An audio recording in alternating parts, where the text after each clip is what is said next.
महिलाओं से भी, मां बहनों से भी कहूंगा इस बात को, 10 घंटे का नियम लेके बताओ।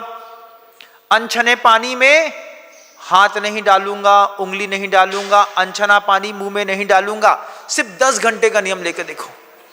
अभी 10 बज रहा है, रात को 10 बजे तक का सौगंध है सुनने वालों को, दे दूं क्या महाराज?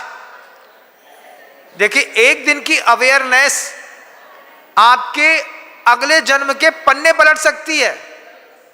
एक दिन की अवेयरनेस। साधु को देखिएगा, पूरी जिंदगी उसका संकल्प है कि कभी भी एक बूंद अनछना पानी का प्रयोग नहीं करता साधु। कितना बड़ा भागीरथी संकल्प है उसका, कितना बड़ा भागीरथी संकल्प। अगर मान लीजिए आपने अनछने पानी का त्याग कर दिया 10 घंटे के लिए, तो फिर क्या होगा महाराज? फिर बाहर का समोसा नहीं खा सकते, क्योंकि वो भी अनछने पानी से बना। चाय नहीं पी सकते, अनछने पानी से बनी। बिस्लरी का पानी नहीं पी सकते, अनछने पानी का है। टॉफी खाए तो वो भी अनछने पानी का है।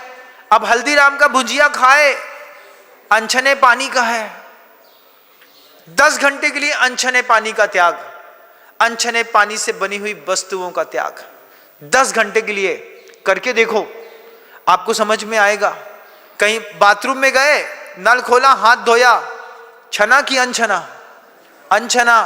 अरे ये तो छोड़ो, घर के अंदर का पीने का पानी जो पीते हो वो छना की अनछना? छना।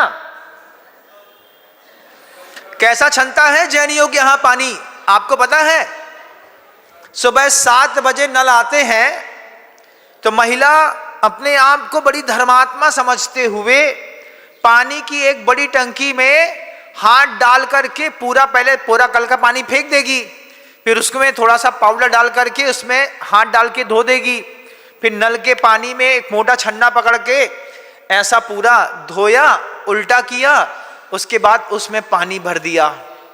7 बजे पानी भरा, अब ये पानी कब तक छना? शाम तक, कल सुबह तक का छना माना जाएगा। बहुत बड़े धर्मात्मा हैं, ताली बजा दें आपके लिए। इसको छना कहते हैं। आप सोचिए, विचार करिए, तत्व चिंतन। मात्र मंदिर में पूजा करने वाला ही मुक्तिगामी होगा ऐसा नहीं। इस संवाद को गहराई तक उतारने वाला अपने जीवन में 80 साल की उम्र जी ली, 60 साल की उम्र जी ली, 65 साल की उम्र जी ली, लेकिन साधु की संगति में रह करके 10 घंटे के लिए अनछने पानी का त्याग करना आपको भारी पड़ेगा। फिर आप रात में सोचेंगे वो साधु कैसा जीता होगा जो पूरी जिंदगी अनछने पानी का त्याग करके जीता है। एक दिन करके देखो, बस एक दिन तो छोड़ो, 10 घंटे का नियम लेकर के देखो।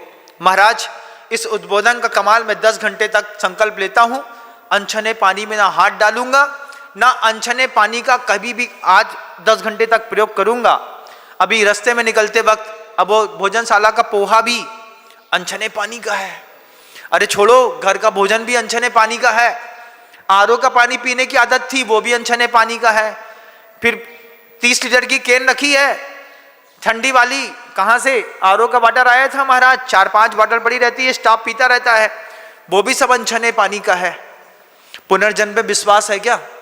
पूछना चाहता हूं, है क्या? है तो अपने लिए भूमिका बनाइए। पुनर्जन्म पर विश्वास है तो 2 घंटे का नियम लो, फिर 3 घंटे का नियम लो, फिर 4 घंटे का नियम लो, फिर 1 दिन का नियम लो, फिर 1 हफ्ते का नियम लो। धीरे धीरे साधना को बढ़ाओ। शुरुआत में तृण की अग्नि की जैसी साधना को बढ़ाओ, इतनी सी साधना बढ़ाओ कि 12 बजे तक अनछने पानी का त्याग करते हैं। 2 घंटे का, 2 घंटे अनछने पानी को नहीं छुएंगे, उसका प्रयोग नहीं करेंगे। 12 बजे तक हो जाए तो फिर संकल्प लो 2 बजे तक का 2 घंटे का और त्याग। एक दिन अपने अंतर मन को टटोलो, तो महसूस तो करो कि कितने नीचे गिर गए हैं हम बात करते हैं पुनर्जन्म की, लेकिन हमारी दया की जो भावना है वो अंदर से इतनी मरी है कि पानी में हम जीव देख ही नहीं पाते। जो लोग देख पाते हैं वे व्रती होते हैं।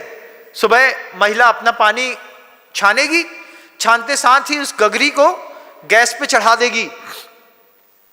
प्रासुक हो जाने दो भैया, कितना अच्छा गर्म हो जाने दो, उसकी गर्माहट के ऊपर उसकी दिन भर की मर्यादा रहती है। उबाल दिया तो 24 घंटे की मर्यादा है, नहीं उबाला, अच्छा तेज गर्म कर दिया तो 10 घंटे की, 8 घंटे की, 6 घंटे की, 4 घंटे की, 2 घंटे की मर्यादा है। बेई समझदार और जिनको पुनर्जन्म पर विश्वास होता है, वे सचित्त पानी में हाथ नहीं लगाते। अनछना पानी अलग होता है, पानी छान लिया आपने, छानने के बाद भी वो सचित्त है, उसमें जीव की उत्पत्ति की संभावना है। उस सचित्त पे भी हाथ नहीं लगाने का संकल्प रखने वाले लोग ये जैन शासन के लोग माने जाते हैं। क्या सौंदर्य है, क्या सौंदर्य है, आप देखो ना। अभी आपकी धोती दुपट्टा है, मंदिर का धोती दुपट्टा, जो महानुभाव घर से पहन करके आते हैं वे भी, और जो मंदिर का पहनते हैं वे भी। मालिन बाई ने जो पानी छान करके आपकी धोती डाली थी, छने की कि अनछने की, बताओ मुझे। अनछने की। अब अनछने पानी के धोते हुए दुपट्टे से आप शुद्ध कैसे हो गए? नहीं हो सकते। घर के अंदर पानी छान करके उसमें अपने चड्डी, बनियान, धोती, दुपट्टा डाल करके अच्छे से धो करके, साफ निश्चित धो करके, ऐसी डोरी पर जिसमें कबूतर की बीट ना पड़ी हो, चींटी ना चल रही हो, उसमें वस्त्र सुखाए हैं, व्यवस्थित सूखे हैं, फिर उसको व्यवस्थित तरीके से पहना है, हाथ में थाल पकड़ी है पूजन की, घर से चले। पूजा कब सफल होती है?